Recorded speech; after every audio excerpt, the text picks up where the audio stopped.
할렐루야. 참 성경을 읽다 보면 놀라는 것이 3000년 전 이야기나 지금이나 어쩌면 그렇게 같은지. 아니요, 그때보다 지금이 좀 더한 것 같습니다.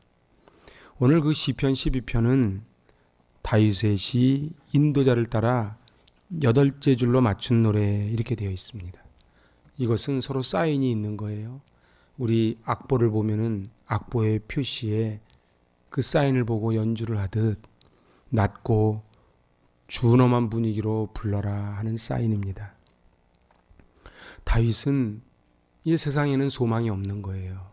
그래서 하나님께 부르짖어 기도하는 탄원시입니다. 오늘 시편을 읽고 있노라면 그 시대가 얼마나 악한 시대인지, 다윗은 정말 하나님을 너무도 사랑했는데 그 하나님을 너무도 사랑했던 다윗이 얼마나 답답하고 안타까운가 하는 것이 여기에 잘 기록이 되어 있습니다. 다윗이 살며 겪었던 그 모습이 바로 지금 이 시대의 모습이기에 오늘 시편이 더 마음에 깊이 와닿습니다.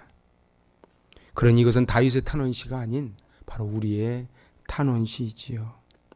우리는 어디를 봐도 안전하지 않고 공의롭지 않은 세상을 살아갑니다. 진실이 없고 거짓이 난무하는 사회, 온갖 아첨하는 입술로 이웃을 해하면서도 하나님에 대한 두려움은커녕 오히려 오만방자한 자들이 판을 치는 사회, 경건한 자들과 충실한 자들을 도무지 찾아보기 어려운 세상을 살아갑니다. 이 시는 그래서 너무 답답하니까 1절에 뭐라고 시작합니까? 여호와여 도우소서. 여러분, 불이 나면은 그렇게 여러 말 하지 않습니다. 그냥 불이야 그러지요. 사람이 너무 안타깝고 답답하면 다른 기도를 하는 게 아니고 여호와여 도우소서.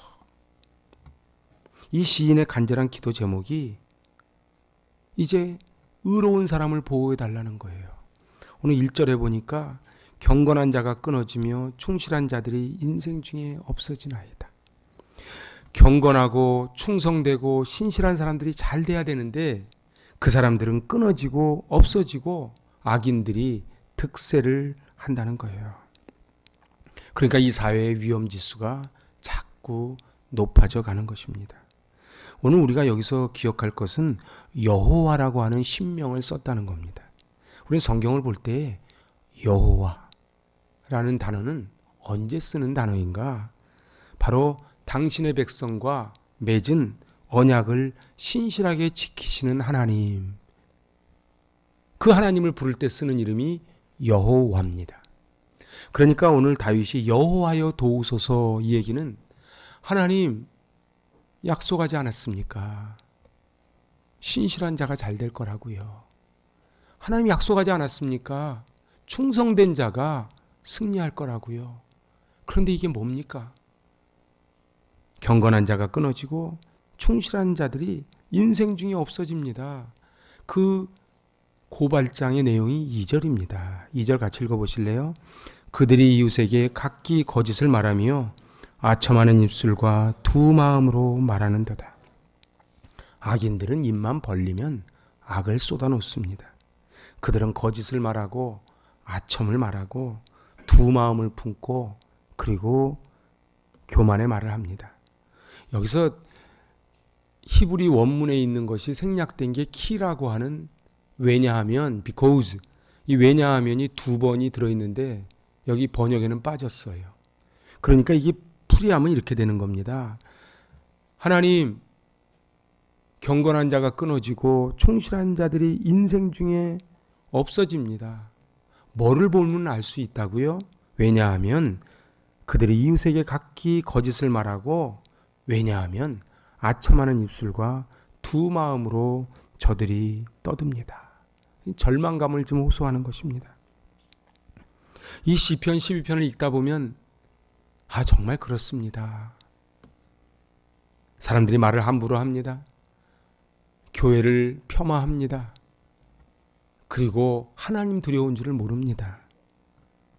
약속을 지키시는 신실하신 하나님, 하나님의 백성들을 지켜 주옵소서. 이 다윗은 이제 하나님께밖에는 기댈 데가 없는 거예요. 제가 오늘 아침에 그 광야라는 찬양을 쭉 듣는데 그렇습니다. 은혜가 아니면 살아갈 수 없는 곳, 그것이 광야예요. 이스라엘 백성들이 일주일이면 들어갈 곳을 왜 40년 동안 광야를 헤매게 했는가? 하나님을 바라보는 훈련을 하는 거예요. 여러분들, 우리 인생이 좀 억울하고 인생이 안 풀리고 힘이 드십니까? 악인들이 득세하고 하나님의 의인들이 너무도 고난 가운데 있습니까?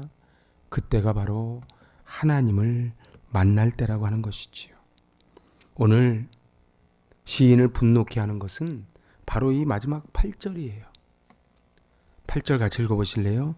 비열함이 인생 중에 높임을 받는 때에 악인들이 곳곳에서 날뛰는도다.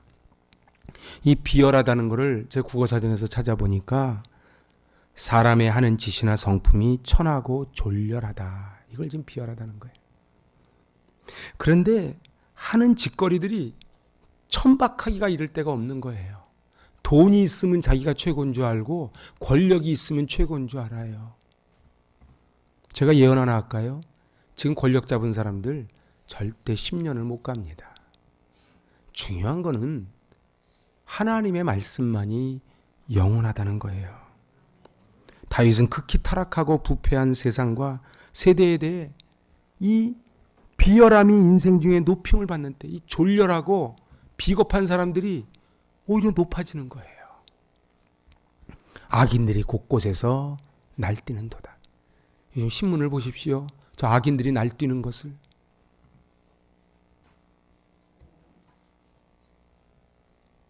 인류 역사상 한 번도 경험해보지 않은 저 핵 처리수를 갖다 버리면서도 아무 부끄러움이 없는 거예요. 그 물을 앞으로 30년, 50년 쏟아부을 거라는데 이 바다는 다 돌고 돌아. 그런데 이 지구의 4분의 3은 물 아닙니까? 제가 우크라이나 갔을 때 체르노빌 그곳을 갔어요. 30년이 지났는데 그 체르노빌이 원래 검은 흙으로 되어 있는 이 유럽의 농장입니다. 거기가 아주 비옥하기가 이를 데 없는 땅인데 그 체르노빌 원전이 터져가지고 지금도 그곳에서 나오는 것을 먹지를 못해요. 악이 성행하고 그거를 합리화하고 악인들은 두려움 없이 거리를 활보합니다. 그때 누가 등장합니까? 공의로운 심판자 여호와. 그래서 여호와여 도우소서. Help me. 우리도 인생 살다 보면 그러지 않습니까? 하나님, 저는 어쩌지 못합니다. 하나님이 하십시오. 하나님이 하십시오. 악한 모습의 절정이 4절입니다. 4절 같이 읽어보실래요? 그들이 말하기를 우리의 혀가 이기리라. 우리 입술은 우리 것이니 우리를 주관할 자 누구리요 하미로다. 제가 새 번역을 한번 찾아봤습니다. 그들이 말하기를 혀는 우리의 힘, 입술은 우리의 재산, 누가 우리를 이기리요. 우리를 주관할 자 누구리요를 새 번역 원문은 누가 우리를 이기리요. 세상 무서운지 모르는 거예요. 내가 권력을 가지고 있는데 누가 감히 내 앞에서 말을 하리요. 내가 돈을 가지고 있는데 누가 말을 하리요.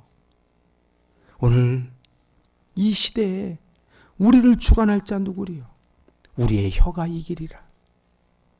사랑하는 여러분, 하나님 두려운 줄 모르는 거예요. 내 것 같고 내가 하는데 누가 뭐라 그러리요.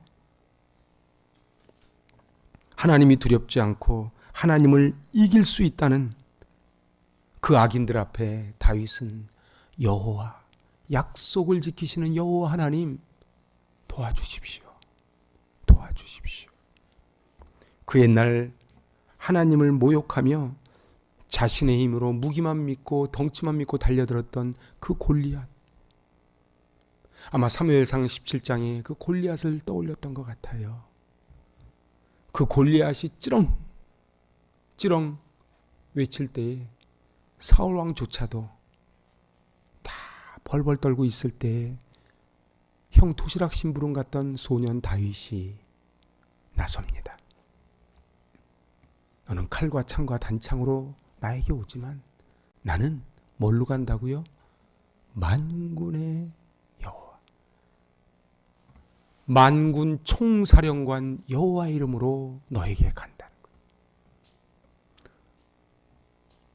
사랑하는 여러분, 이 세상은 헬레니즘이 꽉 차 있는 세상입니다.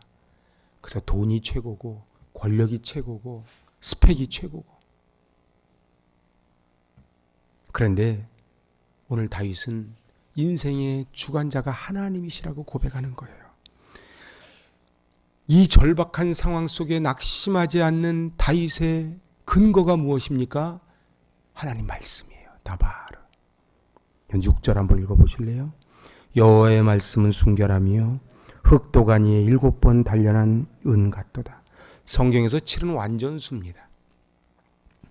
흑도가니에 7번 단련한 은이라는 것은 불순물이 전혀 섞이지 않은 순도 100%의 은을 말합니다.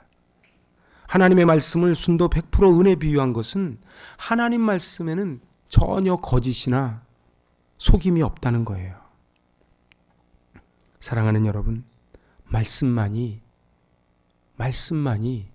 우리의 살 길입니다. 그래서 오늘 여호와의 말씀은 순결하며 흑도가니에 7번 단련한 은 같도다. 7절 같이 읽지요.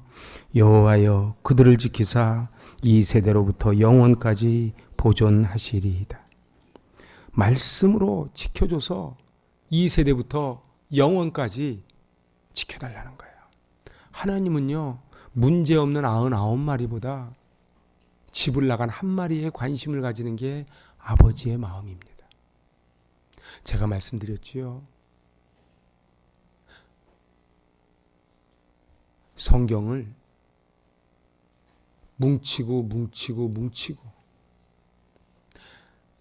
하나님의 마음, 예수님의 말씀을 뭉쳐서 한 단어로 꺼낸다면은 그게 바로 긍휼이다. 긍휼을 원어적으로는 세번역 뭐라고 번역했다고요? 자비. 사랑하는 여러분, 부부간에 문제가 있습니까? 서로 긍휼히 여겨주면 게임 오버예요.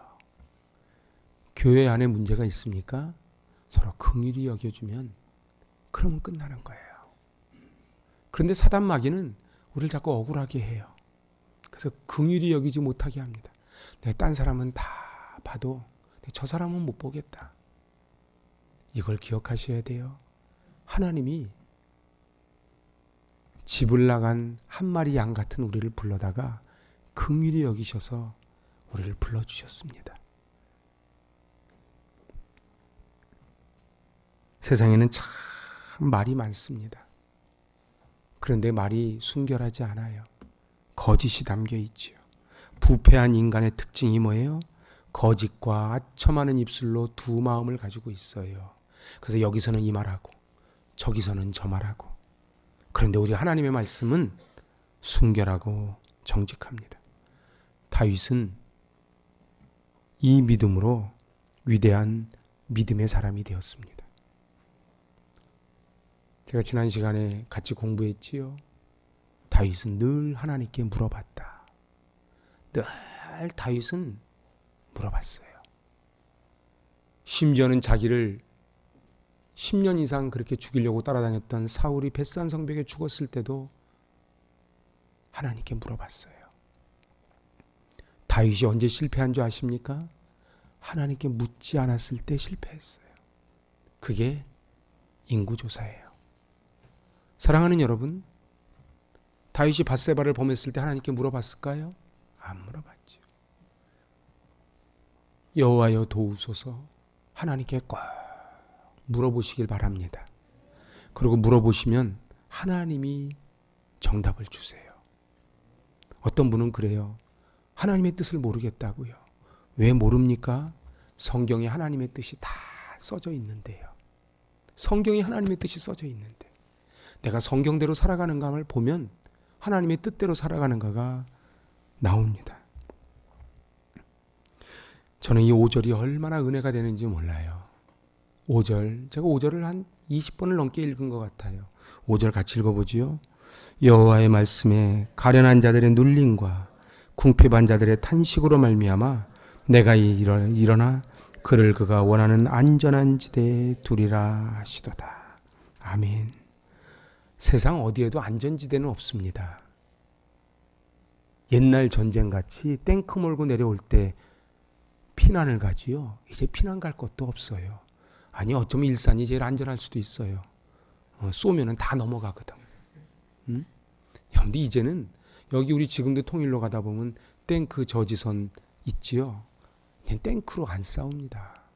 우크라이나 러시아 싸우는 걸 보니까 무인 드론으로 하더라고. 그런데 전쟁만 그렇습니까? 세상에 안전지대가 어디 있어요? 여기는 안전하다고요? 아, 우리 집은 튼튼하다고요? 우리 집안에 통장에 돈이 있으니 평생 끄떡없다고요? 세상 풍파를 겪어본 사람들은 이제 압니다. 아, 내가 어떻게 살아야 되는가? 어리석은 사람들은 돈을 의지하고 사람을 의지하고 권력을 의지하지만 오늘 우리 믿는 사람들은 하나님을 보는 거예요. 다윗은 이걸 깨달은 거예요. 그래서 다윗은 여호와는 나의 목자시니 내게 부족함이 없다. 그래 고백을 한 것입니다. 세상을 한탄하기보다는 하늘의 하나님을 바라보시길 바랍니다. 하나님께서 저들의 악인들의 혀를 끊어내시고 우리를 안전한 지대에 두실 것입니다. 제가 목사님들, 목회 오래 한 목사님들을 만나보면 공통적으로 하는 소리가 있어요. 교회는 하나님이 이끌어 가십니다. 그리고 믿는 자는 하나님이 책임져 주십니다. 야, 놀랍지요. 우리가 볼 때는 내 생때 같은 자식이 태국 땅에서 왜 죽어간지를 몰랐는데 그곳에 학교가 세워지고 그것을 통하여 생명이 살아나는 놀라운 역사를 보는 거예요. 사랑하는 여러분, 안전지대가 어디입니까? 오늘 다시 한번 5절을 다시 한번 읽어보실래요? 여호와의 말씀에 가련한 자들의 눌림과 궁핍한 자들의 탄식으로 말미암아 내가 이제 일어나 그를 그가 원하는 안전한 지대에 두리라 하시도다. 아멘. 이 세상의 한 줄기 빛과 같은 크리스찬, 한 줄기 빛과 같은 우리 교회로 쓰임받을 수 있기를 바랍니다. 어거스틴은 늘 그런 고백을 했다 그래요. 회심한 다음에도 늘 자신을 항상 변호하려는 욕망을 고쳐주소서. 우리는 늘 자기를 변호하려고 그래요. 다 이유가 있어요. 깨닫고 보면 우리는 초막이나 궁궐이나 내 주 예수 모신 곳이 하늘나라라고 고백하지만 또 한 입으로는 탄식하고 낙심하고 원망하지는 않습니까? 사람들은 무엇이 진리인지를 잘 알지 못해요. 그래서 우리는 늘 예수님을 마음에 담고 살아야 됩니다. 예수님과 24시간 동행하지 않으면 인간은 소망이 없어요. 아무리 높은 자리에 올라가도 아무리 돈이 많아도 삼성 이병철 회장, 현대 정주영 회장 그분들도 다 하나님이 오라 그러시면 다 간 거예요. 우리가 살아있는 게 주 은혜임을 나는 아네. 우리 찬양하면서 눈물이 나지 않습니까? 주님이 나의 아픈 마음을 바라보시고 주님이 내 마음을 만져주세요. 그래서 우리도 다윗처럼 고백하는 겁니다. 여호와여 도우소서. 여호와, 약속을 지키시는 신실하신 여호와여, 나를 도와주소서. 예수님은 재판받으실 때 논쟁하지 않으셨습니다. 예수님은 침묵하셨어요. 우리는, 저에게도 그런 성향이 참 있어요. 제가 늘 회개하곤 하는데 뭔가를 자꾸 설명하려고 하고 뭔가를 자꾸 변호하려고 하고, 제가 또 밤에는 또 회개하고 아침엔 또 실수하고 합니다. 하지만 여러분, 우리 너무 자기를 변호하려고 하지 맙시다. 그냥 주님이 다 하세요. 주님이 다 하세요. 우리 아이들이요, 우리 주님이 키워주세요. 저는 이 말씀을 계속 반복적으로 묵상하면서 하나님이 일어나 우리를 안전한 지대에 세우시리라. 마태복음 7장 산상수훈 맨 마지막이 뭐라고요? 모래 위에 지은 집, 반석 위에 지은 집. 모래 위에 지은 집과 반석 위에 지은 집의 공통점이 뭐라고요? 비바람이 불고 창수가 나요. 이건 인생 사는데요, 예수 믿는다고 비바람 안 부는 거 아니에요. 그런데 차이가 뭐라고요? 모래 위에 지은 집은 허물어지고 반석 위에 지은 집은 견고히 서리라. 그게 뭐예요? 말씀이에요. 저 여러분에게 지난주에는 꼭 감사 일기장을 쓰고 감사 노트를 써달라고 제가 부탁을 했습니다. 제가 오늘은 한 가지를 부탁을 드립니다. 여기서 말씀 듣고 나가서 털면은 그거는 무슨 의미가 있겠습니까? 여러분, 말씀을 꼭 묵상하시기 바랍니다. 말씀을 묵상해야 돼. 그래야 반석 위에 세워서. 제가 이제 말씀을 마칩니다. 우리 열매 맺는 가을이 왔습니다. 세월이 빠르지요. 아마 앞으로는 더 빨리 갈 것입니다. 우리가 하나님 앞에 무엇을 내세우겠습니까? 우리가 하나님 앞에 섰을 때에 우리 주님 앞에 무엇이라 말씀하시겠습니까? 제가 이 말씀을 시편 12편을 깊이 묵상하는 가운데 하나님, 그랬군요. 3000년 전이나 지금이나 악인들이 득세하고 아첨하고 거짓자들이 넘치고 경건하고 충실한 자들이 사라져가는 이때에 하나님 도와주소서. 하나님 도와주소서. 그리하여 우리 자라나는 우리 아이들이 이 안전한 지대에서 살아가게 하여 주시옵소서. 기도합니다. 하나님 아버지,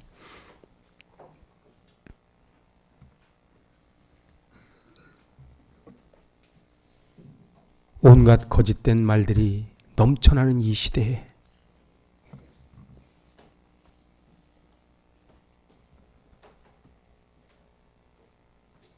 그것이 얼마나 무서운 줄 알면서도 거짓말로 일삼는 저들, 학력을 위조하고 경력을 위조하고 나쁜 것을 좋다고 말하는 저들, 하지만 주님께서 우리를 안전한 지대에 두게 하여 주시고 이 세대로부터 영원까지 보존시켜 주시옵소서. 예수님의 이름으로 기도하옵나이다. 아멘.